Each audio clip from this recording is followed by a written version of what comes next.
Hello, my name is Ebony Love, and I am joined by the Honorable Rhonda Peoples Waters. Today is Tuesday, August 15th, 2023, and we are in Judge Peoples Waters' chambers in the Duval County Courthouse.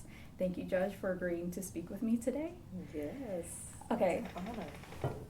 So I've done a little bit of digging, and I found some old interviews that you've done with newspaper outlets in and around Jacksonville. I won't repeat a lot of the information that you've already given, but I do want to take a little bit deeper dive into some of the things you've said. You're from Selma, Alabama. I am. And which is one of the pivotal landmarks of the civil rights movement. What was your childhood like growing up in Selma? Wow. You know, I've had the opportunity to just look back over the last maybe few months at some of my moments in childhood and pictures, that kind of trigger your memory of things. And when you ask me that question, one of the latest pictures that has kind of been retrieved by my family was my dad, who was participating in a protest at the mayor's office, Mayor Joe Smitherman, because they would not let at my high school, Selma High School, many of the blacks take the advanced courses. And that was just something that I think had slipped my mind. But even during my times in high school, we were still just plagued with many of the issues that you would think would not have been existent.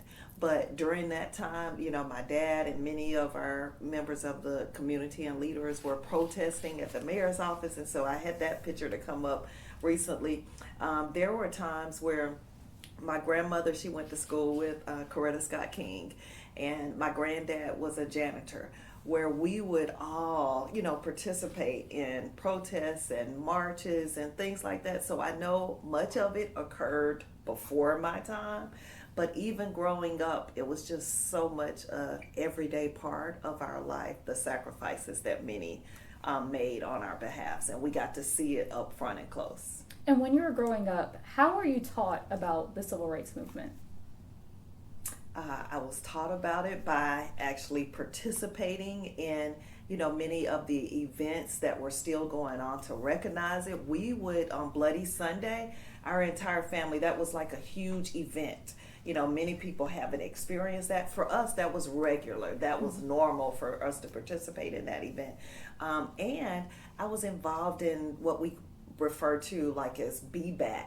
And it was an organization by many of the civil rights leaders in that area that taught us early on, like even in elementary school, what the civil rights movement was about and how to make sure that we have it kind of, ingrained in our lifestyle. So to be honest, I don't know life without being taught that, because that was all that we knew.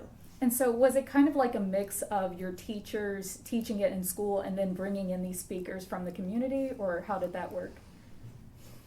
I do want to say that I remember it vaguely being involved in the school system, but it was so much a part, or a piece of my activities outside of school. Just our regular activities involved traveling different places, recognizing that we were from Selma and being tied to the civil rights movement. So it was more so just extracurricular activities that I remember being involved in. And my church was one of the, historical sites. So all of those groups are what I believe really gave me the background. And what church was that? It's Tabernacle Baptist Church, one of the pivotal civil rights movement churches right there on Broad Street that was involved in, the first mass meeting and things like that. Okay, and so in one of your other interviews, you were asked if you could meet anyone from history, who would it be?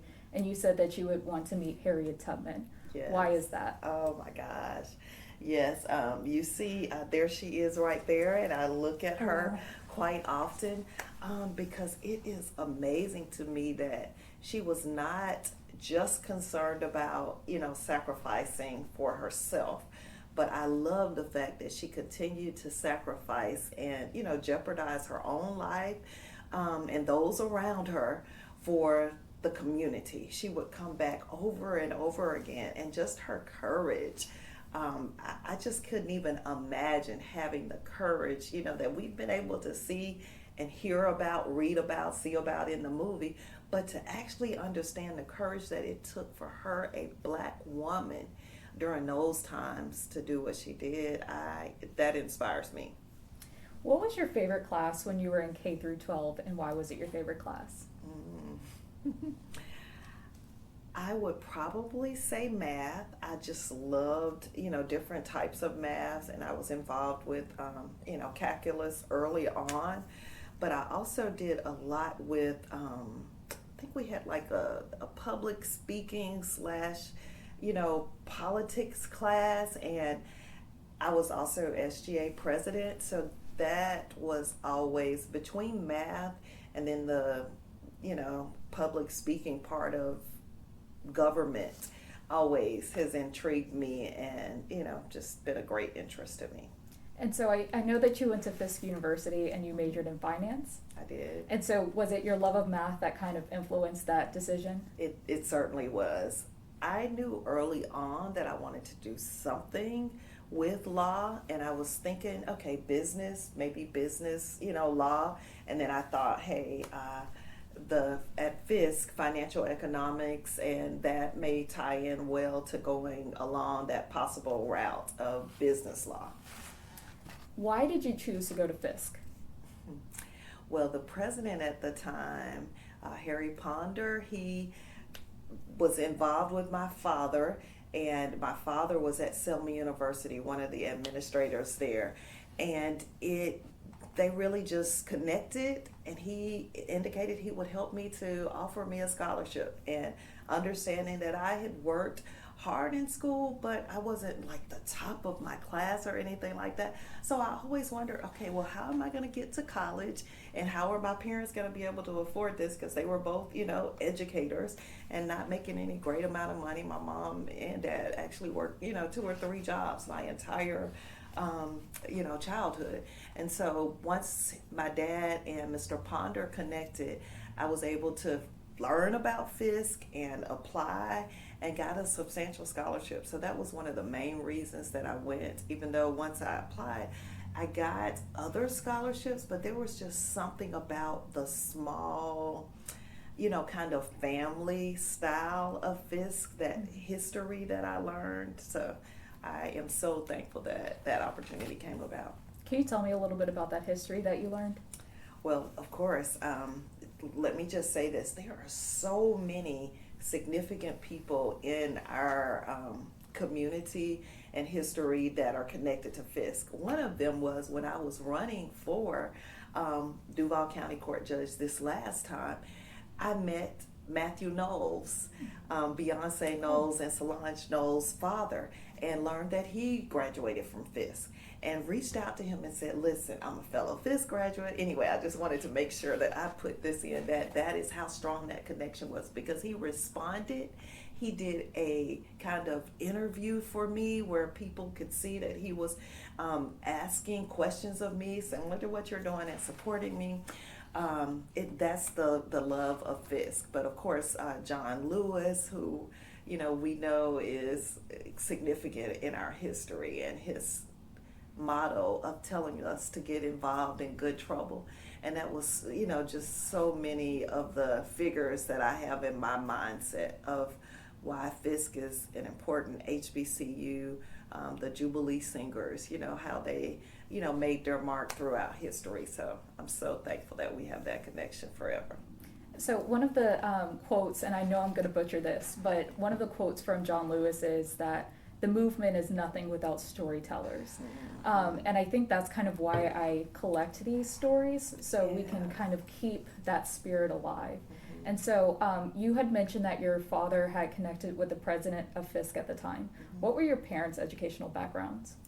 Well, my mother was one of 7, and she was able, although her mother, my grandmother, was even a maid, to several white families. My grandmother went to Tuskegee University and was able to put my mom and all of her siblings through school. So my mother graduated from Alabama A&M and became a teacher. And my father was in the military, the Navy for some time, but he actually ended up completing a undergraduate degree at Alabama State, and in his later part of his life has actually completed a Juris Doctorate from Miles College. So I'm fortunate that my family, was similarly educated, as well as, of course, those around me. And I think that definitely played a influence or impact. And so your family has a very strong HBCU background. Mm-hmm. What was it like going to an HBCU? It was great, and I never felt like I didn't belong. I think it prepared me, it gave me the confidence that I needed to then go to University of Florida and excel. So for me, it was the step that I needed. I, felt like I was in Selma at my HBCU. And for me, just being in that smaller setting, I think was a better fit. And I know different people have different needs, but for someone who came from a smaller setting and then to transition into a little bit bigger, but still somewhat smaller setting was, I think, the asset that I needed to help me to feel comfortable and to be able to excel in the academic world as well. In one of your interviews, you had said that you came to Fisk and you thought that you wanted to be an FBI agent, Mm-hmm. but then you started to receive letters inviting you to go to law school. Yeah. Can you kind of talk to me about that process of choosing law? Yeah, and I should say that I kind of knew in the back of my mind that I wanted to do law, but I didn't necessarily know that it was, the lawyer judge path. But I was even thinking about FBI, police officer, something connected with maybe law enforcement. And I think that was more about seeing it on TV. Oh my gosh, you're talking about a bookworm. I saw this old picture of me with these big, big glasses. I used to love to read. And so I think that in my mind was how I got connected to, okay, I could be an FBI agent, although it was not something that was readily visible to me because I didn't know anybody in my family that was a police officer or an FBI agent or less known, lawyer. But I was able to visualize it mainly, I think, from the books that I would read. And that fueled me to help me to say, I know I want to do something beyond just getting my degree, and maybe my family is full of teachers and, being an educator. So if you could make some book recommendations, what would you recommend? Oh my gosh. It can be like, what were the books that you were reading that kind of opened your imagination to law enforcement? Well, that I probably don't have any specific books, but I can tell you that I used to read a lot of romance novels, and there would be mentions of things like that there, but I think it was more of the premise of, and I used to watch a lot of TV too, so I'm sure those had a lot of my, fueled a lot of my interest, but it was more about imagination. That imagination could turn to reality. Mm-hmm. I can't tell you of any specific book, but I know I used to love, to read romance novels and any type of like action, novels and things like that. I feel the same way. It's like those kind of fiction books allow you to take a step outside of reality and kind Mm-hmm. of just live their lives for a little bit. I did, absolutely. Okay, and so tell me about the transition from undergrad to law school. Well, for me, undergrad at Fisk and then moving to Gainesville to come to University of Florida, it was just so different. But I will tell you, I was able to get the fellowship, the Virgil Hawkins Fellowship, and that brought me to UF and, afforded me the opportunity to be able to come really at no additional expense to obviously this great school of UF and become a Gator.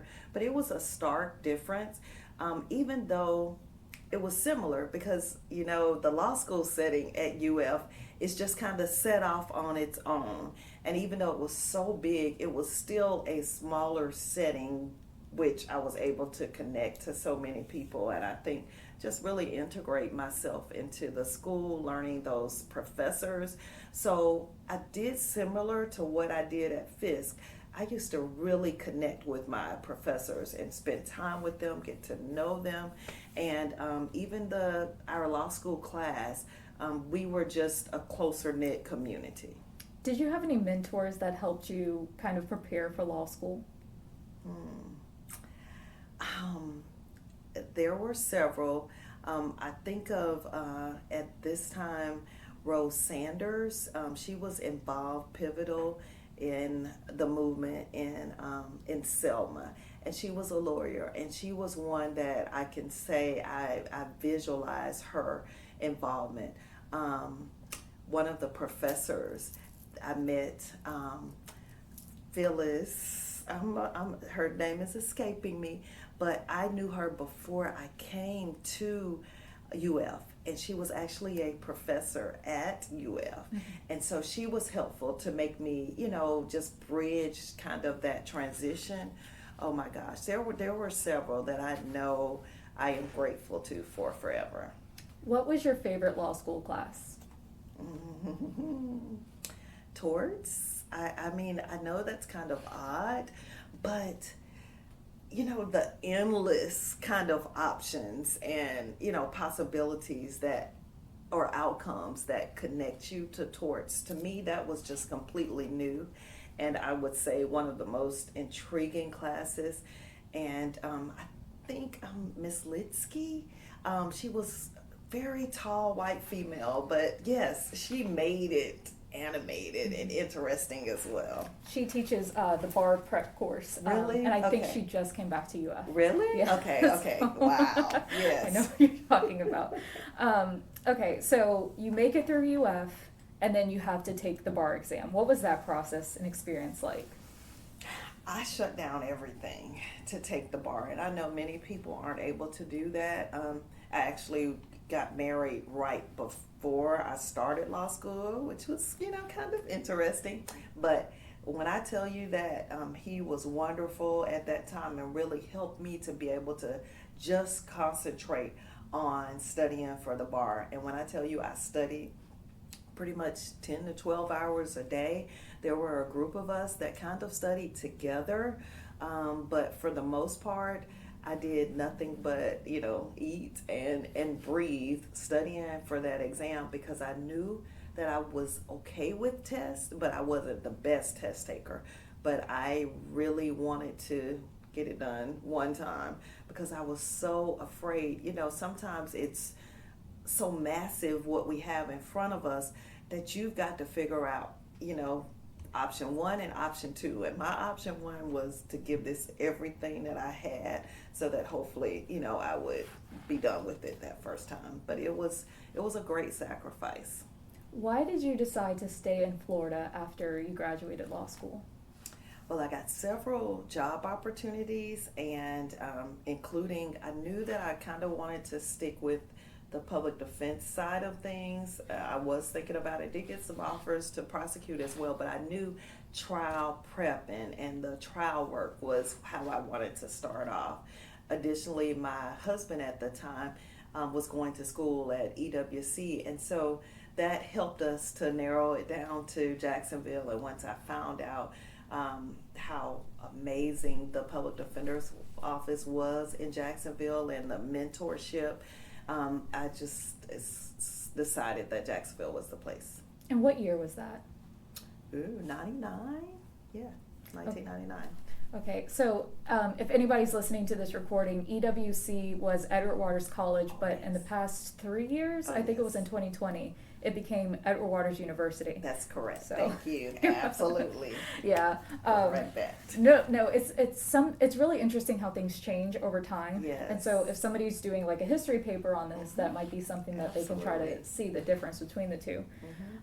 So in 1999, you come to the public defender's office.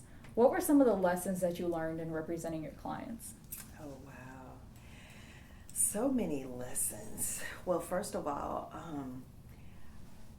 I wasn't exposed to much of what I saw previous to those times and moments. And I will say, I think maybe growing up in Selma and just my close knit family, it was a sheltering of sorts.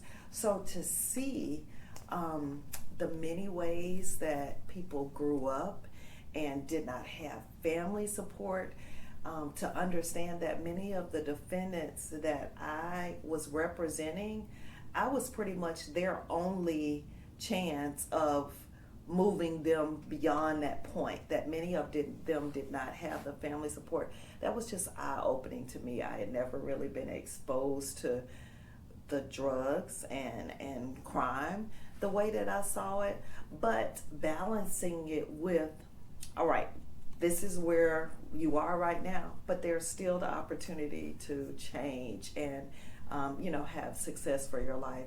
I remember just going to trial and fighting like heck for people that felt like there was nothing to fight for. And I still get letters from those people saying, you were the only person that, believed in me, or even though I made bad decisions, made me feel like, I was worthwhile. So I hope that that's what I learned and also what I was able to pass on. But the trial experience that I gained, I won an award for having the most trials in 1 year. Just learning to get over that fear and being able to present it to the juries. I had an award for the most not guilties, in 1 year, even as a newer attorney. So those type of things really, I think, developed my true love for law. And so your answer just prompted two more questions from that. The first is, you said that you got an award for most trials. Mm-hmm. Why is that important? Well, the more trials you have, it means in some aspect you're developing a reputation of, I'm willing to work hard. I'm not going to just agree to, many of the plea deals that we see often. And sometimes, you take a risk, sometimes you don't necessarily. It's not really you losing much, but usually if you take the route of a trial, you're going to work much harder. And I think that was a relationship, a reputation that I became known for, that I was willing to go to trial. And I think that people had confidence in the trial skills. And it's ironic because I actually tried some of those cases before Judge Brian Davis. Some of the cases that I remember specifically was a self-defense of others case, and it was in a juvenile court, and it was this young man who was fighting someone on behalf of his mother, and I had to really research and come up with understanding how to present a self-defense for others. He was defending his mother and why he was able to use that defense. And it's harder when you have a bench trial because it was in juvenile court before Judge Davis. So he already knows the law, right? It's not just the jurors. And I had to make sure that I was articulating a defense that would meet what he understood, very well the law to be. But those type of trials really shaped me. And then my second question is, a lot of people in the community kind of have a misunderstanding of why would anybody ever want to be a public defender, and why do lawyers work in that office, and why is it necessary? Can you kind of answer why the public defense system is needed? Oh, of course. Well, it's absolutely needed because regardless of whether someone is guilty or not, whether or not they actually, committed the offense that they were charged with, everybody is entitled to this fair trial, the system to be fair. And when everybody gets great representation of that fairness and in that process, everybody wins. If they had a good attorney, if the defendant knows that, hey, I gave this my best, there's nothing better that could have been done, usually the outcome, even on the defense side, is just accepted much better.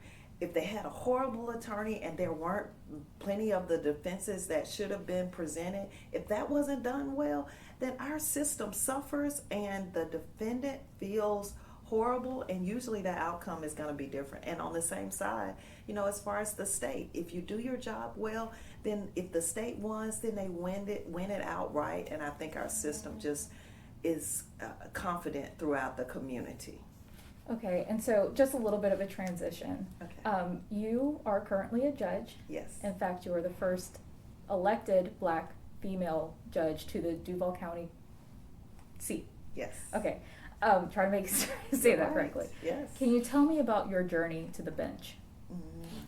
Well, that is a whole nother, hour or two, but in the shortest form, I have applied to become judge.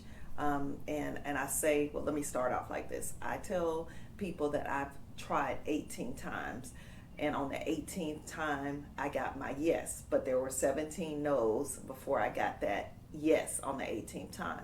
So I applied to be a judge, which would be through the appointment process 16 times. So in Florida, you're either going to be appointed or elected. Those are the two options.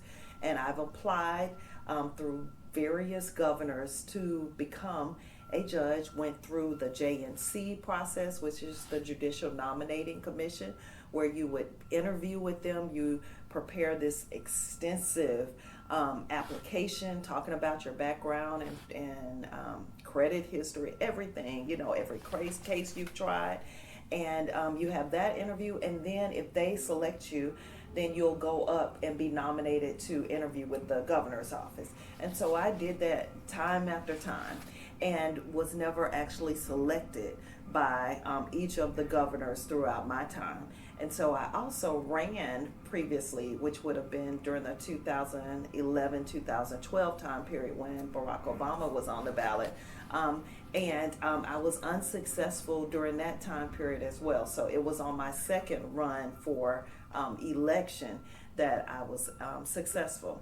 And my story is to just make sure people know to never give up. And we need you. We need you in this system. And many of those no's are just a pathway to the yes. And so when you went through the JNC, can you kind of break that down for someone who doesn't understand, like who is on the committee, kind of what does that look like? Of course. Well, the committee is of various people. Some are comprised from mainly appointments from the governor at the time.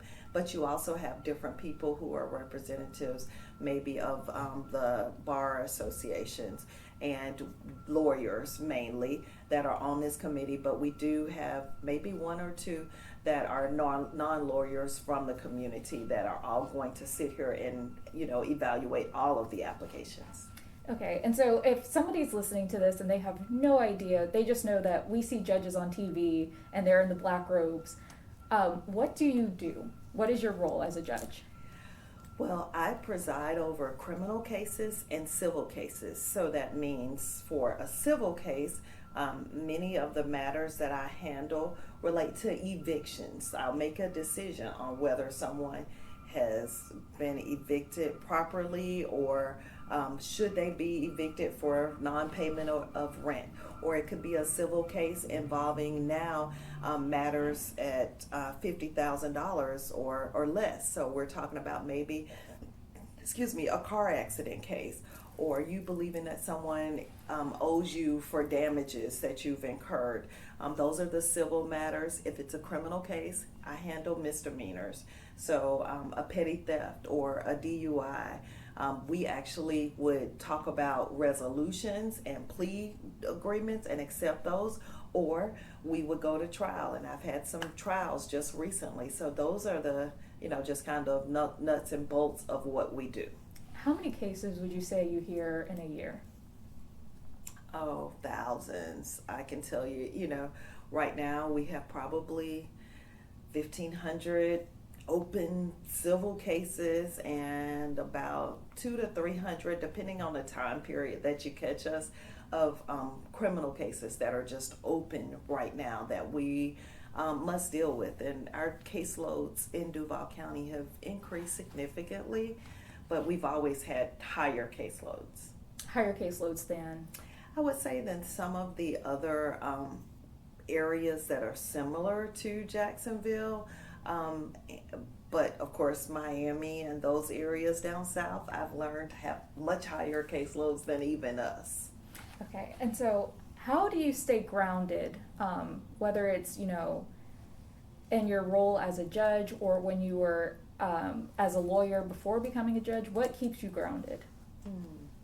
Well, my love for community and my mind of this is service. And I remind myself of that. I was just in traffic court last week.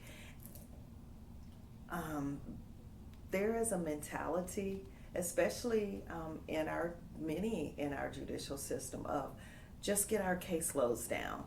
Let's just worry about finishing this as fast as we can. And I've even had people come to me and say, "You're in court too long. Why are you taking hours to deal with something that other courts will deal with in 2 hours?" And it's because I recognize that I was elected by the people, and the people needed something different. If I don't take my time to assist people, for example, last week was traffic court.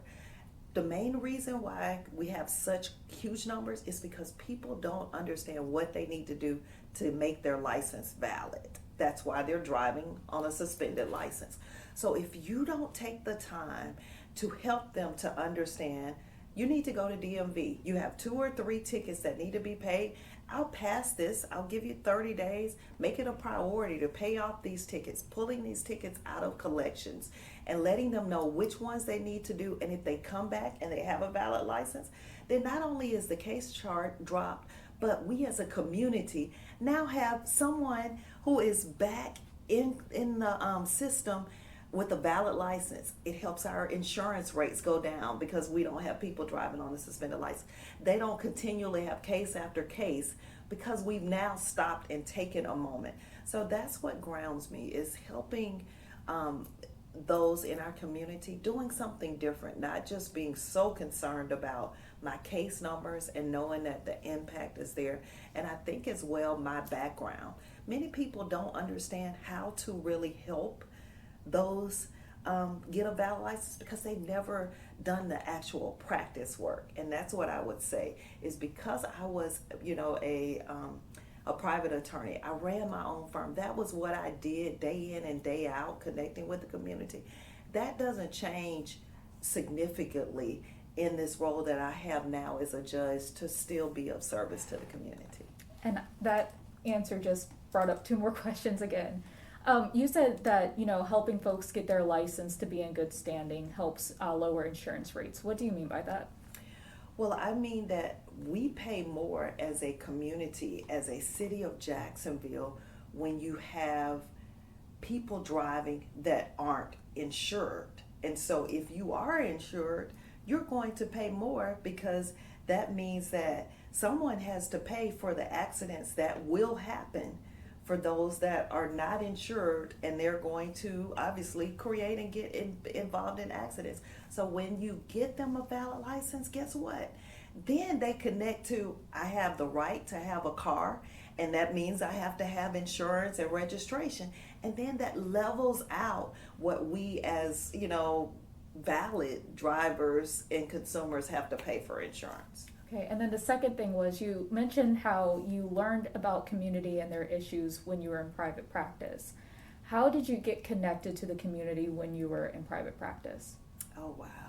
Well, I was very involved in many organizations. One of them, I serve on the board even now, is the NAACP. And, we're very involved in Jacksonville with connecting to the community. Not just my church, which is First Baptist Church of Oakland. We're very involved, but I would go to various churches throughout this community, even before my campaign, and figure out what we need to do. Talk to those in the community as lawyers. That's what we would do. I was very involved in rights restoration and going to different churches and making sure that as a community we understood those important aspects. Okay, and then a couple more questions and then we'll be done. What does it mean to you to be the first elected Black female judge for Duval County? It means that I have a responsibility to utilize that position or that role and title to open the doors. And that's why I spend a lot of time speaking to young people. And I was just reaching out to someone about making sure that we get to the elementary schools and the middle schools. And I love, your passion and connection of involving the education piece with law. Because if we can just expose our young people to many of, the thoughts and ideas that we've been able to see, I know it will change what they have been exposed to, what they believe they can be. So that is super important to me. And that's what I know everybody would hope. The reason why they spent their, effort and they stood in line. I saw people standing in line for hours, that was during the COVID time period. And some of them would say, I don't know about anything else on this ballot, but I came here to vote for, the first elected Black female judge. And they would, that to me meant a lot. And I know that that's what they still hold me to. And if you were to go into an elementary or a middle school today, what would you tell aspiring future lawyers? To never give up, to not let others kind of mold and dictate what your capability is. If I had believed each of those 17 times when I was told no, that I wasn't good enough to be a judge, that my dad and mom didn't have the financial connections, because we know that many times it's related to, the wealth or the connections that your family have. It's even about, did I believe that academically that I had the capability to do this? Did I believe in myself enough? And that's what I would tell them is, if you believe in it, you continue to build on it, make yourself a stronger candidate. And that's what I did. Every time that I got to know, I'd figure out some area that I had not been exposed and experienced in, and I bring that back and make sure that they knew that I felt comfortable and confident about myself. So that would be my message, is that if you believe in yourself enough, that you'll be able to achieve it, and don't let those no's kind of formulate who you are. And so you had 17 no's and the 18th was a yes. Yes. How did you know that it was your time when it was that 18th time? I didn't know. I mean, to be quite frank with you, I just knew that if I kept believing that at some point it was going to be a yes. And I didn't know if I was going to have to go 19 or 20. I honestly didn't. But we'll never know if we continue to believe the no's and don't believe that at some point our yes is coming. In fact, I tell people I was willing to believe in myself enough that I sacrificed. I put up $50,000 of my own money, and that's something that people don't talk about.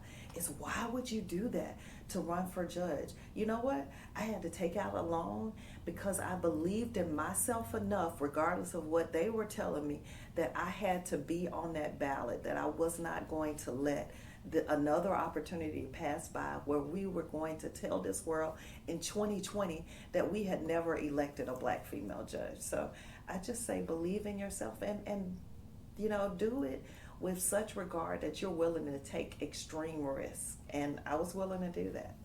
And is there anything I didn't ask you about that you would like to share?